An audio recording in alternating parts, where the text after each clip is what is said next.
Dear students of Assam University, Department of English, I have the pleasure to forward a lecture under the title Walter Benjamin's Notion of Translation on the basis of his essay, The Task of the Translator, translated by Stephen Randall in 1923. Benjamin is essentially a German Jewish philosopher, a cultural critic, and an eclectic thinker whose essays exerted profound influence on the Frankfurt School of Criticism, Jacques Derrida, and subsequently he was received as a powerful critic who philosophized the early German Romantic criticism. And in the second half of the 20th century, among a group of critics who forwarded philosophical theories of translation, the name of George Steiner, Derrida, and Walter Benjamin stands prominent. And in The Task of the Translator, Benjamin highlights the following points. Number one, what is translatability? Number two, the distinction between good translation and bad translation. Number three, the concepts of fidelity and freedom in translation. Number four, translation is a transmission of the original text. Number five, translation in terms of pure language. Let us discuss these points one by one. The first thing that strikes us most about Benjamin's theory of translation is translation is obviously meant for the readers, and therefore a good translation depends on the question of translatability, which involves the nature of the source text being worthy of translation and the capability of the translator to translate a text from the source language into the target language. Benjamin comes straight away to the distinction between good translation and bad translation. To him, a bad translator is he who transmits something inessential in form of a message. I repeat, a bad translator transmits inessential things, whereas a good translator transmits the essential things for the satisfactory understanding of the reader. Another distinguishing mark of bad translation is, according to Benjamin, it is inexact transmission. Repeat, inexact transmission of an inessential content. Dear students, please remember these two words, inexact transmission and inessential contents. Meaning thereby, a good translator should take note of exact translation or transmission and exact transmission of essential contents embedded in language and the source text. If translation is intended for the reader and is the servant of the reader, I should say, the original text must have to be intended for the reader. This is the first intention of the translator, or what you may say in Benjamin's words, task of the translator. Translation becomes meaningless if the original is not created for the reading public. Now, according to Benjamin, the core question that constitutes regarding translation is that translation is a mode of transmission. As a mode of transmission, it transmits for the satisfactory understanding of the readers the original text. Because the question of translatability also comes here, which includes laws of translation, and everything rests in the original text. The question of translatability involves two questions. Number one, is the chosen text translatable at all? Number two, is there or can there be an adequate translator? I mean, ideal translator? Now, this question needs elaboration. Translatability, at the very first sight, is an essential quality of certain works. And there are certain works which are hardly translatable. For example, great poetry is not translatable at all. Great poetry of poets in Oriya like Upendra Bhanja and poets like Kalidas is untranslatable. A specific significance inherent in the original manifests itself in its translatability. There is no denying the fact that no translation, however good it may be, can have any significance as regards the original. Nevertheless, translation does stand in the closest relationship to the original by virtue of the original text translatability, and this relationship is a natural one. A translation issues from the original not so much from its life as from its afterlife. This means the translation is grounded upon two things: the original life of the source text and the afterlife of the translated text. Because translation gives the original text a new life for translation. Hence the justification for two lives, the original life and the new life given by the translator for translation. Just as the manifestation of one life is intimately connected with the phenomenon of life, a translation issues from the original without being of importance to it. There is no denying the fact that the translation comes later than the original, because criticism comes only after the creation. And this is what we remember in T.S. Eliot's essay on creation and criticism. So since criticism is based on the creation, translation is based on the translation of the original. So here we shall switch over to the other thing, that translation is not mere transmission, it is also a linguistic activity. Translations are more than transmission of the subject matter, and in them the life of the original text attains its continually renewed and most complete unfolding, and the process of unfolding of different layers of meanings through a new language is governed by special high purposiveness. Translation ultimately serves the purpose of expressing the innermost relationship of languages.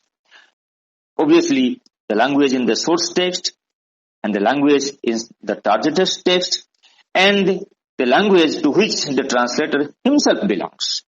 So there is an affinity of different languages.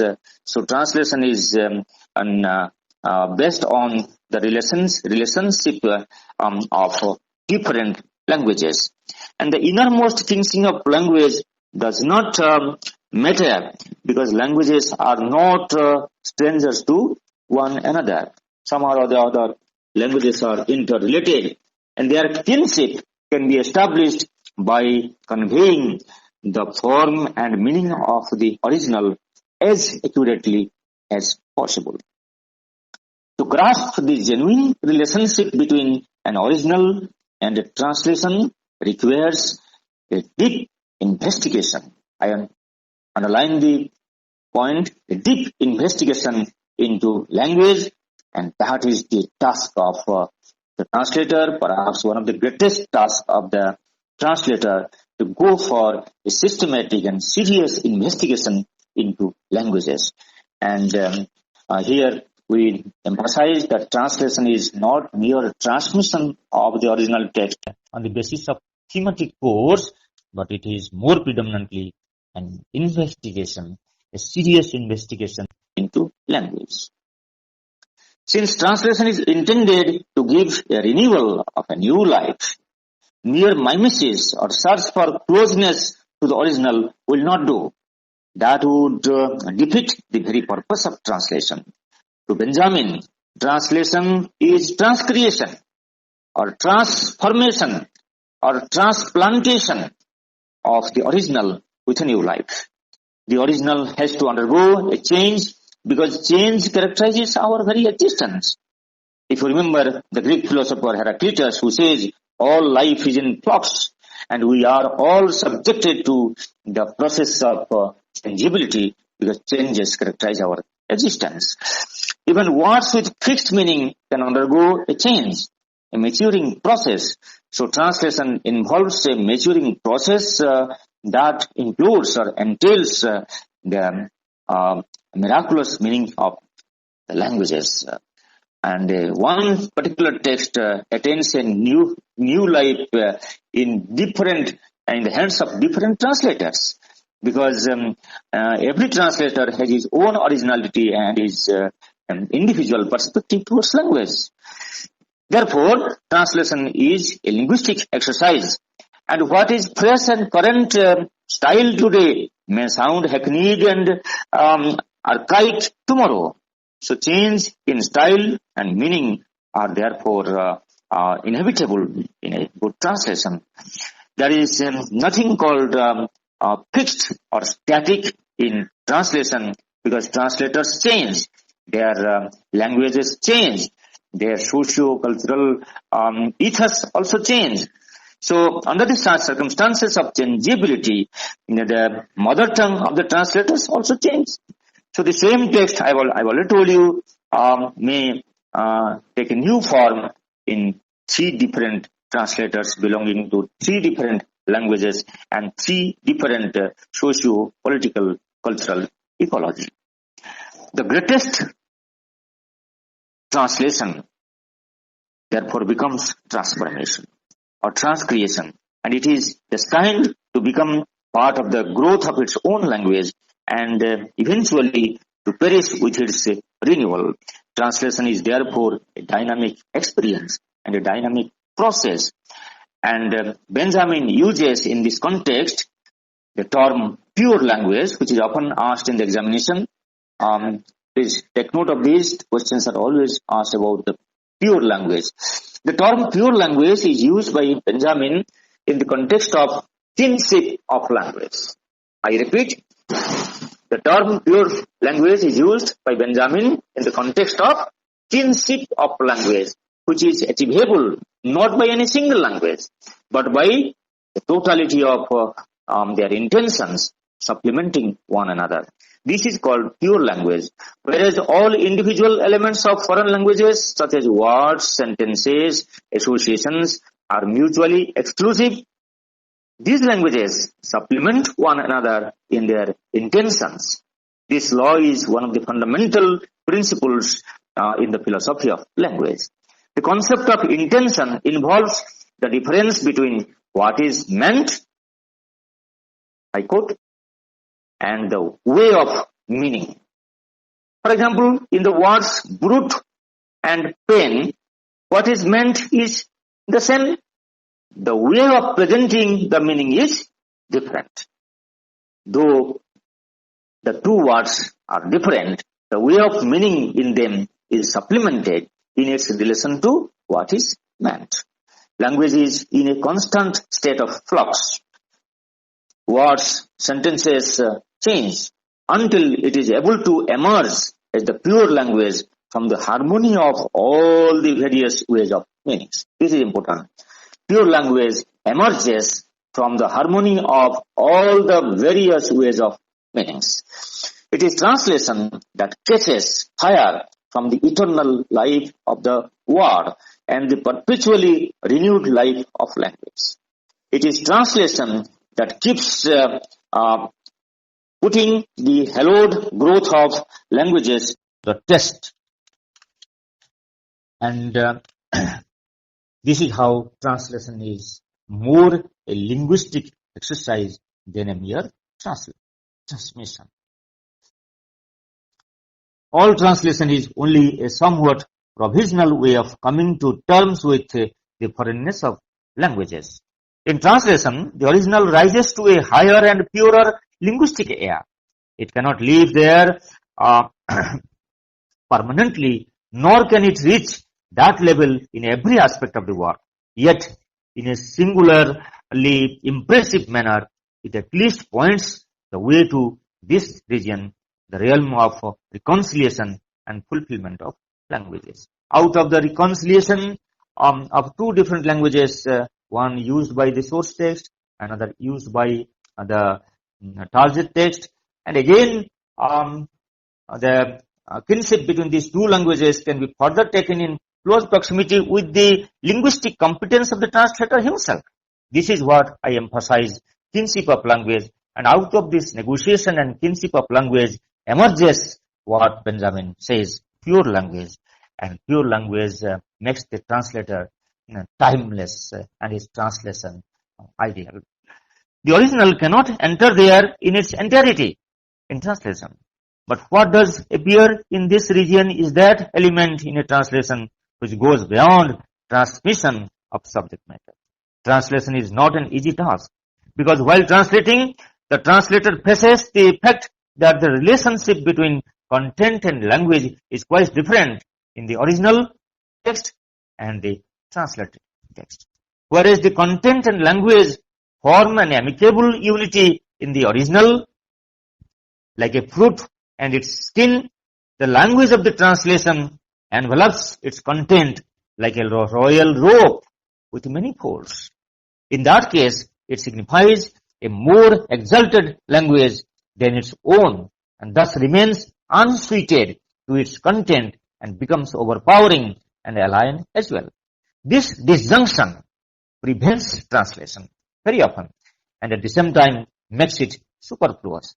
Translation transplants the original into a more definitive linguistic realm, since it can be no longer displayed by a secondary rendering. The original can be made anew through translation. Translation gives an insight for a new life, and hence it is transplantation. The idea can be better explained with the help of difference between a poet and a translator. I repeat, my dear students, we are now bringing a difference between the task of a poet and the task of a translator. A poet is by nature or constitutionally creative, but a translator is both creative as well as critical. This is the difference.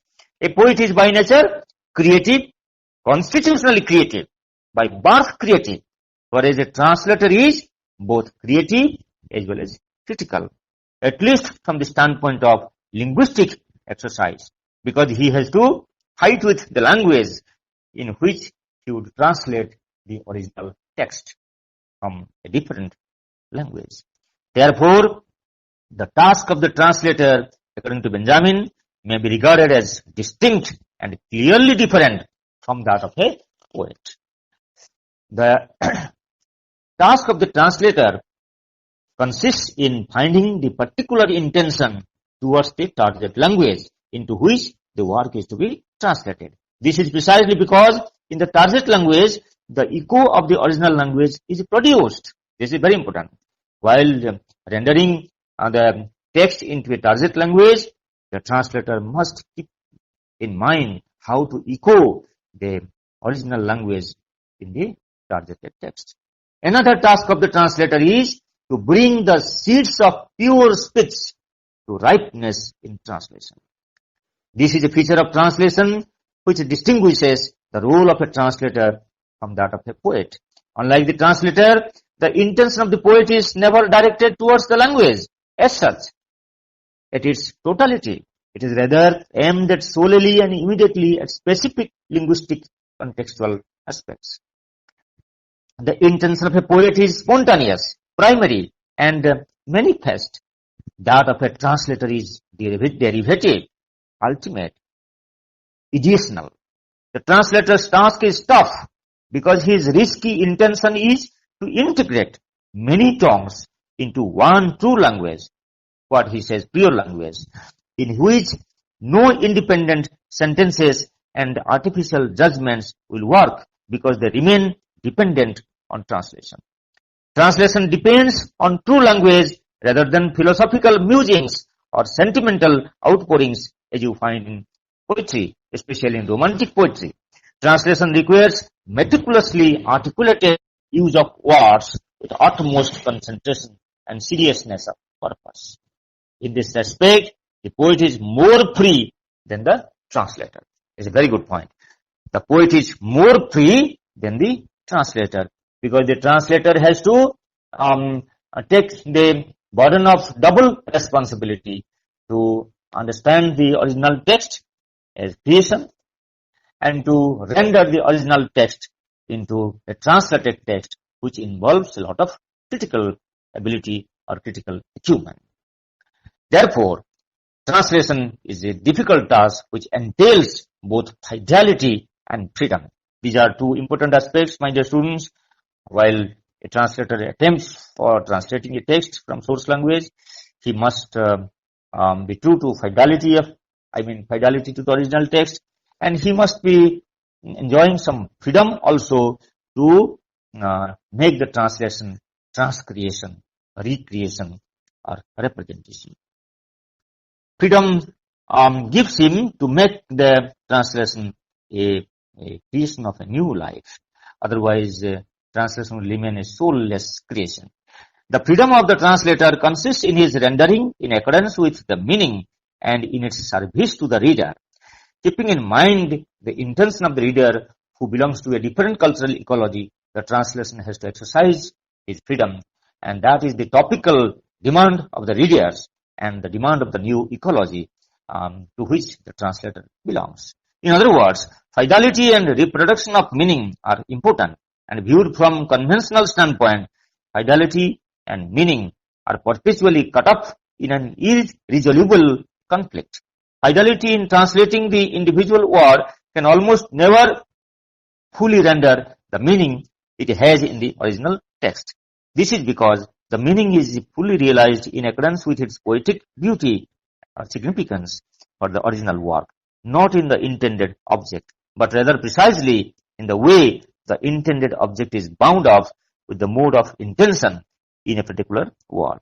Fidelity in the translation of individual words can almost never fully reproduce the sense they have in the original, because the original text is written by someone else under a different socio-cultural setup or ecology, and the translator is a different person, born and brought up in a different cultural ecology, and he is reproducing the original text which is written in a different language, in a different altogether language. This is how fidelity in translation of a text cannot fully reproduce the original sense. A literal rendering of the syntax casts the reproduction of meaning entirely to the winds and threatens to lead directly to incomprehensibility. Fidelity in reproducing the form impedes the rendering of the sense. Thus, no case for literalness can be based on an interest in retaining the meaning. The preservation of meaning is served for better by the unrestrained license of bad translators. The demand for literalness must be understood in a more cogent context. According to Benjamin, a translator or a translation should not imitate the sense of the original and must lovingly and creatively incorporate the original's way of meaning, thus making both the original and the translator recognizable and releasable fragments for the satisfaction of the readers. A real translation is transparent in that it doesn't cover the original, it does not block its light, but allows the pure language to shine upon the original more fully. In real translation, words constitute the primary focus of the translator. If the sentence is the wall Before the language of the original, literalness is the arcade, A-R-C-A-D-E.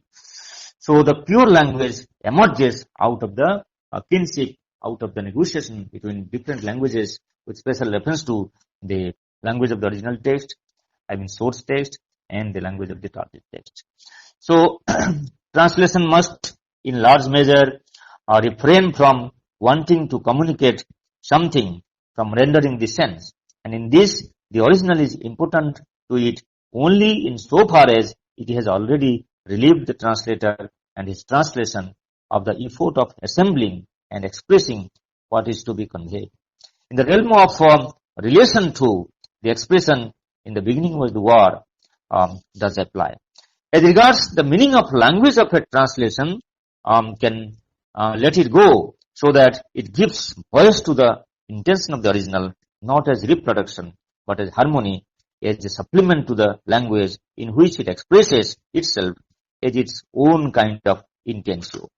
The significance of fidelity is ensured by literalness, and it means that the work reflects the great longing for linguistic complementation. Fidelity and freedom have traditionally been recognized as conflicting tendencies. The deeper interpretation of one apparently does not serve to reconcile the two. As regards freedom, the translator goes for the reproduction of the original sense of the source text by giving up its law-making roles. In all languages and all linguistic creations, there remains something that cannot be conveyed or communicated. Again, this something also depends on the context in which it appears, and that something lies in the evolving languages themselves. And that which seeks to represent or reproduce itself in the evolving of languages constitutes the very nucleus of the pure language. Though this nucleus remains present in life in hidden symbolic form, it persists in linguistic creations only in symbolizing capacity. In various tongues, that ultimate essence, otherwise called pure language, is tied only to linguistic elements and their changes in linguistic creations. It is weighted with a heavy allied, essentially one of flux, I've already told you, and changes characterizes our existence. Pure language is formed from the linguistic flux.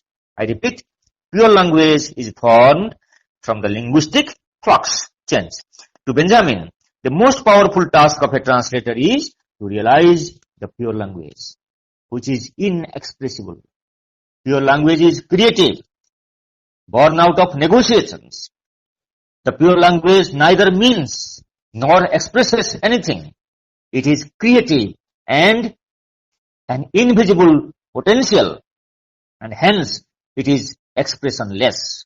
If you recall Sanskrit aesthetics, it is called Vastu Nirmanakshama Prajna, a special linguistic outstanding genius that gives birth to a new life. As I've already told you, the original text has one life, and the translator, by virtue of his linguistic competence, with the help of pure language, gives the original text a new life through translation. Pure language facilitates freedom of translation. Free translation. Freedom proves its worth in the interest of the pure language by its effect on its own language. The task of the translator is then to release in his own language that pure language which is exiled among alien tongues. The task of the translator is to liberate the language imprisoned in a work in his recreation of that work for translation. Very, very important. Liberate the language, I repeat. Liberate the language imprisoned in a work in his recreation of that work through translation. For the sake of the pure language, a translator breaks through decayed barriers of his own language. According to Benjamin, a translation touches the original lightly and only at the infinitely small point of the sense, thereupon pursuing its own course according to the laws of fidelity in the freedom of linguistic flux. So fidelity and freedom energize, enthuse, and strengthen the capability of the translator to go for a creation of clear language.